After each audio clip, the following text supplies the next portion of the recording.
Alrighty, this show is making me feel a tad bit uncomfortable. It is, but it isn't. Within the first two episodes alone, David has shown classical fucking signs of an abuser, allegedly. He is showing clear signs. I'm talking about from the grooming to the to the to the dependence to the control. It's actually pretty disgusting. It's really disgusting, but it also is good because I hope a lot of women can see this and learn to pick up on the signs. David has all the signs. I'm sorry, I'm trying to get everything into. David has all the signs. Okay, he has all the classical signs of an abuser, allegedly. Allegedly. Okay, so let's get into the second episode. So homeboy, I forgot his name, the producer from last time, he comes over, Um, whatever. She pretty much, when he comes over, they set up everything downstairs. Tamar, for the most part, is avoiding singing. And she's avoiding singing as far as I'm concerned because she says that she's shy, which I kind of do believe to a degree. But I also believe that Tamar is nervous because she's never done this without Vince before. So I think she's nervous as far as like what everything's gonna sound like, how it's gonna come out. I think that's what it is. I think she's just more so nervous to do this project by herself because she's never done it before. I think that's what she's avoiding. More less the singing and more so like just everything as a whole, like picking the songs and singing it correctly and then putting a visual together and then marketing correctly. I just think she one because once she starts like this process, the ball is gonna start rolling as far as everything else. So I think that's more so what she's nervous about. So then we have Vince, right? Okay. Vince comes over and I'm thinking, are we gonna see Vince? We probably gonna see Vince because Vince is a money man, okay? Um and he's dropping off Logan. It then switches and blacks out and we don't show Vince. And it says on the screen. Now I'm thinking it's gonna say Vince, doesn't want to be on the show, for whatever the fuck reason. I don't care, that's his business. But no. It says that David said he would not do the show if Vince was ever on camera.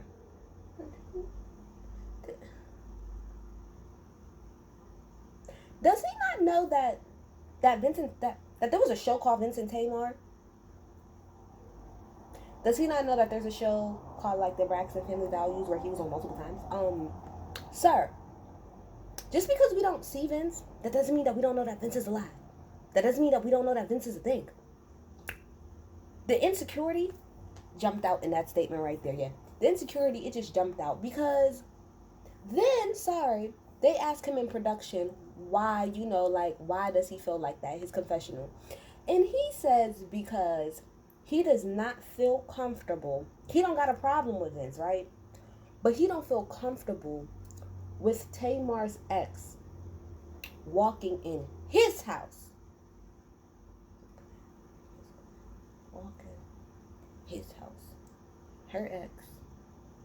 His house. I'm trying to get it all together because none of that makes sense. First of all, let me tell you something, because he keeps bringing up that he's African. Sir, clearly, we can tell that you're African. But let me tell you something. Like I seen somebody say in the comments, this is the U.S. of the A. This ain't Africa. That's her house. And even production said, house? Like, ain't that her house? Well, what's hers? He pretty much was saying, well, what's hers is mine and what mine is hers. Like, she stay at my house and I stay at her house. So that's my house. It's not your house. It's her house. It's her house.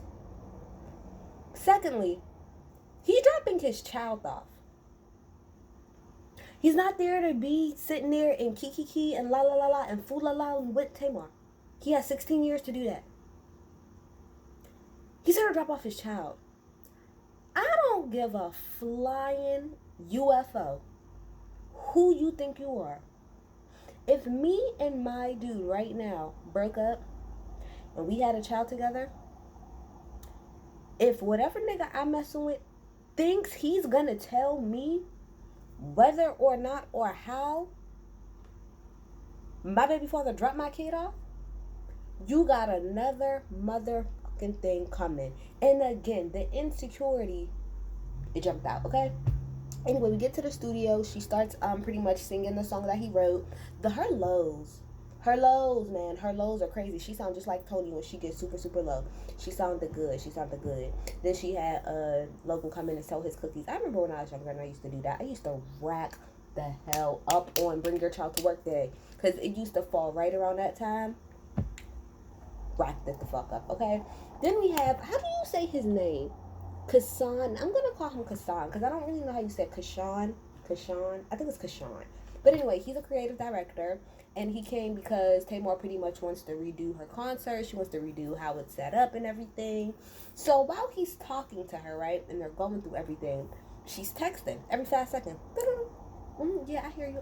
So I want the monitor up here, and I want this, and yep, I hear you. I'm like, Tamar. First of all, that's rude. That's rude. That's the second person you done been rude to. You was rude to your little producer. You rude to him. That's rude. You do not be texting like that in the middle of a conversation with people. That's rude as hell. You don't do that, okay?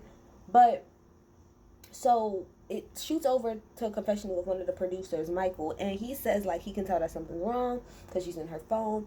She gives Kassan a hug and she's like, I gotta go. So she goes downstairs, goes into her bedroom, and I guess she was texting David, and David's getting his stuff and leaving. This man sat on We TV on national US of A television and said that he was leaving Tamar because Vince, when he dropped off Logan, put him to bed.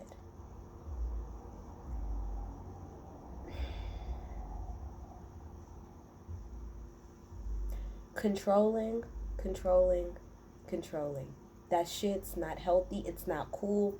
It's not cute. And some women will rationalize it like, oh, well, no, he's just trying to make sure that I'm safe, or, he doesn't trust him. No, that's controlling. You had an attitude, and you left this woman because the father of her child put their child to bed. Nigga, I would have packed all of his shit for him, okay? I would have packed all his shit for him. Then, they talk about that little message. I don't really care. I really don't even care, honestly. Let's get to the dinner because he ended up leaving. They didn't talk for like almost 24 hours. They go to the dinner. He's saying the same controlling shit. I don't want another man walking through my house. It just kept bothering me that he kept saying my house. It's not your house. It's Tamar's house. And that's not your fucking child. That's their fucking child. How they decide how they want to co-parent, that's their fucking business. Not yours. The only thing I disagree with Tamar with is her kept saying, oh, well, y'all need to figure that out. Because you are the common denominator between the two. So to a degree, you do have to somewhat facilitate that relationship. But I do kind of get what she's saying. Look, I don't really want to be in the middle of it. But they do, not anymore, but they should have been sat down and had a conversation. Period. Doesn't fucking matter. Then we talk about the whole thing with the dream stuff again, and he calls it witchcraft, which, as she said, everything that you don't understand is not witchcraft. That's such a Christian daggone thing to do. And I'm a Christian, but I'm not like how some of these other Christians are. Y'all do too much just because y'all don't understand it. It's not freaking witchcraft. They killed people, if y'all don't remember, for stuff like that. Good golly, because stuff people didn't understand, they swore you was a witch, okay? So then we switch over to Lassie, and then, I said Denise. I'm sorry, I'm thinking about Real Housewives of Beverly Hills, y'all. Watch my review on that. But Tamar's talking about a dream that she had. Now, let me see if I remember this correctly. Okay, so she said she was at a party. Okay, and she was at a party, kind of was like a family thing, and she remembered Trina being there, so I guess she is cool with Trina. And then she said she seen David sitting in front of a fire with his niece, right? But she still went off on him and was like talking about like, oh, who is it that you was with? Who was you messing around with? Da da da da da da da. And then David's niece turns around and says like, well, why don't you just tell her who it is? And come to find out it was Ellen that he was messing around with, right? So I can't remember word by word how the person like picked it apart. How what's her name? Goldie. I was calling her Glinda the Good Witch the first time. Glinda the Good Witch. How she was picking everything apart, but pretty much she was saying like, you have a problem with, first of all, betrayal. You got a problem with like certain like power statuses, like power symbols. Because even if you go back, remember she said it was Tyler Perry, and now it's Ellen. And what else did she say? Insecurities, stuff like that. Like there was a lot of different things within that dream that she pulled out, which I thought was really, really, really, really interesting. Um, yeah, I thought it was really interesting. I think Tamar has clearly she has a problem as far as her insecurities is concerned, and I'm gonna assume that's probably coming from. I don't know this to be true, but I'm gonna assume that Vince was probably cheating on her. She needs to work on that, and she also has a really big problem, in my opinion, for dealing with like men, like I don't want to say men, but just powerful people that she feel like is like she said Ellen to her is like a symbol, like just like a certain symbol, and Tyler Perry is the same thing, but they're both like powerful symbols in a weird way. So it's like I think even she said it's not just that David's messing around with you, but he's messing around with like somebody with like a lot of power, and I don't really know what that means. I'm not a doctor, not a fucking dream, whatever the lady is. So then after that, we get to this part of the show. Now I feel conflicted about this. Okay, now they pretty much go outside, and the producer comes up. The producer and Goldie pretty much says to Tamar how they want to pretty much take her to like a break room where they can, before they say the break room, they said that they want to pretty much make it so where Tamar can like physically show like, you know, what it is that she's like, how she's transforming and stuff, because a lot of the work is internal. And so they was thinking that maybe she could go to like a break room where she can take stuff and just, you know, you can just slam it and just break shit. You get all your frustration out. Now here's the thing. Tamar started to get upset and pretty much said that she does not want to be portrayed as an angry black woman. Like, you're not about to take you're not about to try to like use what I'm going through and try to flip it to try to make it seem like I'm angry or something like that, and that's going to continually add on to the stereotype of an angry black woman. And she says she's not doing that, she ain't got time for it, she's not fighting nobody and all of this other stuff. And then the producer goes back there, tries to say, oh, well, that's not what it is. It's just that we are trying to document this and we can't because a lot of the work is really internal. This is my whole thing about this. Had a whole conversation about that. That's pretty much how it ended. This is how I look at it. Personally, I'm talking about so far in episode 1 and 2.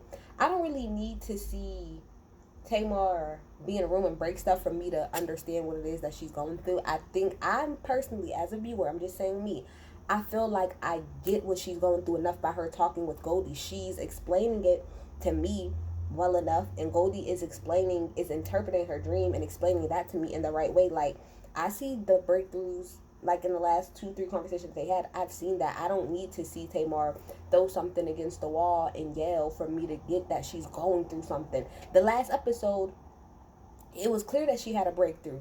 That wasn't her being physical and flipping shit the fuck over. That was a conversation that she had that it was kind of obvious if you was paying attention that some things kind of clicked for her. So I get her from that standpoint.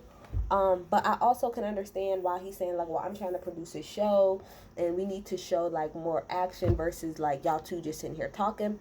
I get that. Yeah, I get that. Like I said, I kind of look at this half and half because I get that part. I also get what she's saying, what Tamar's saying, because I catch this part. When she came back out and she went to talk to them and stuff, and she was like, I'm not about to be throwing stuff so that y'all could be like, oh, well, look at Tamar doing all this stuff. If y'all ever watch any of Wee's like commercials when it comes to any of these shows, they over dramatize every itty bitty thing. So I can absolutely see if Tamar had a scene where she was in a break room, I can absolutely see them taking that itty bitty clip of her throwing something and trying to make it seem like, oh, she really did throw some shit and she really did try to break some shit within the house. I can see WeTV doing that because they've done it before. Y'all see what the hell they do over here on Marriage Boot Camp. How they exploited the fuck out of that Tahiri situation. How they constantly be exploiting somewhat domestic abuse fucking situations. So I wouldn't put it past you. Sorry, nothing against the man and the woman. The woman talk about, oh, I'm a black woman. That does not matter. Mona Scott Young is a black woman. And we see the type of shit that be on her we see pretty much the shit that she produces. So what is that supposed to mean? Absolutely nothing. So again, on one hand, I get it from the producer side of we're trying to make a show, but at the same time, I get it from Tamar's. Like, y'all not about to try to get one itty bitty scene so that y'all could try to flip it and try to make it seem like I'm going insane when I'm not. In WeTV, y'all have a history of taking a clip and really blowing it up. Y'all are over dramatic as fuck in all of y'all promo. Super over dramatic. Look, I can't wait till next time, and oh my gosh, the explosive episode. And don't be shit. It don't be shit. But yeah, y'all get in my comments. Tell me what y'all think. I'll be back next episode. Bye.